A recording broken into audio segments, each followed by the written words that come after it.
Hello साथियों, नमस्कार। स्वागत है आपका अनिल स्टीपाइन की एक और नई वीडियो में। तो साथियों, आपके लिए बहुत बड़ी अपडेट आ गई है रेलवे ग्रुप डी के स्टूडेंट के लिए। नॉर्थर्न रेलवे की साइट पे मैं आ गया हूँ।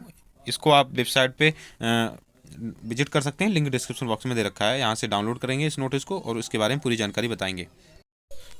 तो साथियों, इसमें आपको बताया गया है कि जो आपके एग्ज़ाम थे, कंप्यूटर बेस्ड एग्ज़ाम जो सीबीटी चला था, वो आपका 17 अगस्त 2022 से लेकर 11 अक्टूबर 2022 तक चला था, वही बताया गया है। और इसके साथ साथ आपका जो पीईटी कंडक्ट हुआ था वो 19 जनवरी से 24 जनवरी 2023 तक हुआ था। और जो क्वालिफाइड कैंडिडेट्स हैं उनकी लिस्ट यहाँ पे वेबसाइट पे अपलोड कर दी गई है। इस वेबसाइट को आप चेकआउट कर सकते हैं, लिंक डिस्क्रिप्शन बॉक्स में रखिए।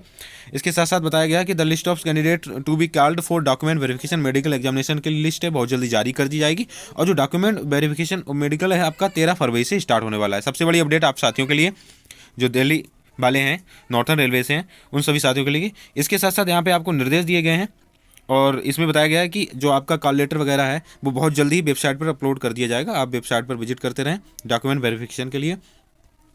और क्या क्या निर्देश दिए गए हैं वो सारे यहाँ पे बताने वाला हूँ। Candidate found eligible in document verification will be directed for medical examination at nominated railway hospital. Candidate are advise to कम से कम 3-4 दिन के हिसाब से आप ठहरने के हिसाब से आएँ। और जिस दिन आपका डॉक्यूमेंट वेरिफिकेशन होगा उसके जस्ट अगले दिन आपका मेडिकल होने वाला है। और क्या क्या डॉक्यूमेंट रेडी रखना है वो सारी जानकारी मैं पिछली वीडियो में बता चुका हूँ, इसमें भी बता दूंगा। इसमें बताया गया अगले पॉइंट में कि venue of medical examination no request for change of venue of medical examination. मतलब कि आप जो जहां आपका मेडिकल होगा उसको चेंज नहीं कर सकते हैं, उसमें कोई भी बदलाव नहीं होगा। आगे बताया गया है कि कैंडिडेट को एप्लीकेशन फॉर्म लेके आना है और इसके साथ साथ और सर्टिफिकेट लेके आना है original along with 2 set of photocopies of all document duly self attested mentioned as under. नीचे जैसे मेंशन किया गया उस प्रकार से आपको लेके आना है।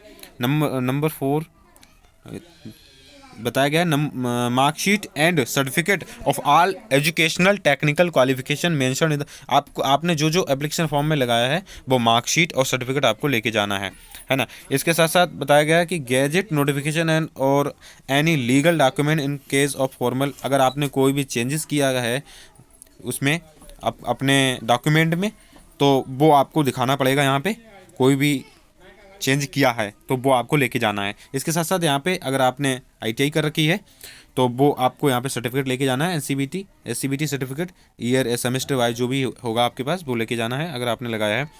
आगे बताया गया है कि certificate for proof of date of birth as nominated in the notification absence of relevant date of birth. अगर आपकी डेट ऑफ बर्थ मैच नहीं होती है तो आपको कंसाइडर नहीं किया जाएगा, आपको डॉक्यूमेंट वेरिफिकेशन में कैंसिल कर दिया जाएगा, आपको उसमें कंसाइडर नहीं किया जाएगा। तो आप ये बातों को विशेष ध्यान रखें, अपना सभी डॉक्यूमेंट अच्छे से रेडी करवा के ले जाएं। अगले पॉइंट में बताया गया है कि caste certificate for SC/ST as per annexure 1 of notification, OBC candidate as per annexure 2 of notification in prescribed format issued by competent authority. OBC candidate are required to produce OBC caste certificate in prescribed format not older than 1 year from the date of document verification। यानी कि document verification से date वाले दिन 1 साल से पुराना नहीं होना चाहिए। कहने मतलब अगर आपका मार्च 2022 का बना हुआ है तो वो यहाँ पे आपका जो है कास्ट सर्टिफिकेट चल जाएगा। और रिसेंट का बनवाएंगे तो और अच्छी बात रहेगी, आप रिसेंट का बनवा सकते हैं। अगला बताया गया है कि income and asset certificate for economically यानी EWS कैंडिडेट के लिए है, अगर उन्होंने लगाया है तो वो लेके जाना होगा उनको। NOC from serving employees with date of appointment और करेंट, ये लेके जाना है। इसके साथ साथ self declaration as per annexure 7th and discharge certificate जो एक्स सर्विस मैन के लिए बताया गया है ये लेके जाना है इनको, सेल्फ डिक्लेरेशन और डिस्चार्ज सर्टिफिकेट वगैरह। और जो PWBD वाले कैंडिडेट हैं इनको डिसेबिलिटी सर्टिफिकेट लेके जाना है। और photo identity card as mentioned CEN RRC 01 for any one and photocopy of both side of Aadhaar card with original. आपको दोनों साइड की फ़ोटो कापी आधार कार्ड की और ओरिजिनल लेके जाना है, आधार कार्ड मैंडेटरी है। और इसके साथ साथ अगर आपने SBI चालान के थ्रू पेमेंट किया है तो वो स्लिप लेके जाना है आपको।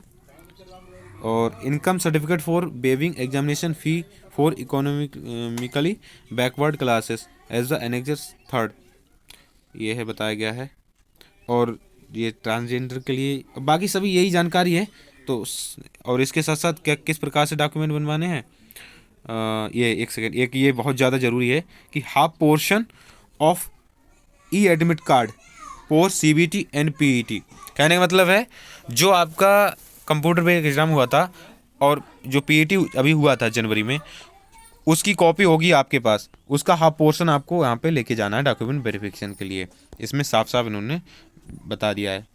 इसके साथ साथ यहाँ पे बताया है कि candidate are also required to carry 6 copies of photographs similar to scanned copy of photograph uploaded in online application form and 6 copies of latest photograph. कहने का मतलब है 6 कॉपीज़ यहाँ पे बता रहे हैं कि आपको जो ऑनलाइन एप्लीकेशन में लगाया था वो वाली लेके जानी है। इसके साथ साथ 6 कॉपीज़ आपको लेटेस्ट फोटोग्राफ साथ में लेके जाना है, यानी फ़ोटो के लिए बात कर रहे हैं, लेटेस्ट 6 फ़ोटो। और इसके साथ साथ 6 फ़ोटोज़ बता रहे हैं कि अपलोडेड ऑनलाइन एप्लीकेशन में लगाया था, उस प्रकार की वो आपको लेके जाना है।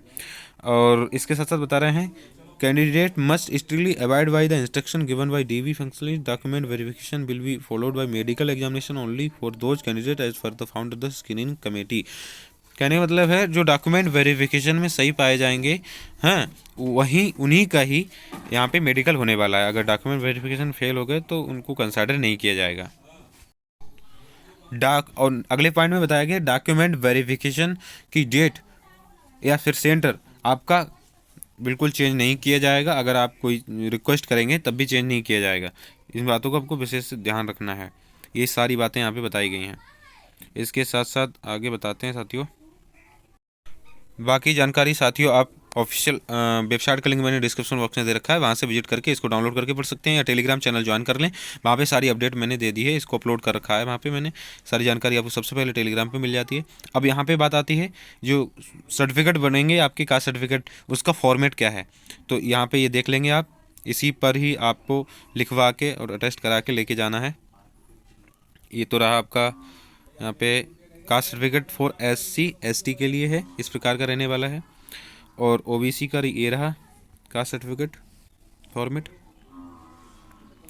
और ये सभी यहाँ पे अटैच कर रखा है इसमें नोटिफिकेशन में ही।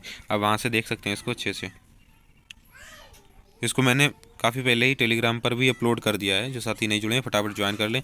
और रेलवे ग्रुप डी से रिलेटेड सारी जानकारी के लिए आप हमारे चैनल को सब्सक्राइब करके रखें, साथ ही साथ बेल आइकन को भी प्रेस करके रखें, ये सारी अपडेट के लिए। तो साथियों डॉक्यूमेंट वेरिफिकेशन और मेडिकल एग्जामिनेशन से रिलेटेड सारी अपडेट के लिए आप हमारे चैनल को सब्सक्राइब करके रखें, साथ ही साथ बेल आइकन को प्रेस करके रखें। और यहाँ पे बहुत जल्द ही कितना कट ऑफ गया है, कितने कैंडिडेट को शॉर्ट लिस्ट किया गया है, उसकी जैसे ही अपडेट आएगी मैं आपको सबसे पहले प्रोवाइड करा दूंगा। टेलीग्राम चैनल ज्वाइन करके रखेंगे इसके बारे में आपको यहाँ पे अपडेट मिली गई है कि आपकी जो भी डॉक्यूमेंट वेरिफिकेशन है मेडिकल एग्जामिनेशन 13 फरवरी से स्टार्ट हो रहा है, बहुत जल्दी स्टार्ट होने वाले हैं। तो कट ऑफ कितना गया है वो सारी जानकारी बहुत जल्द मिलने वाली है।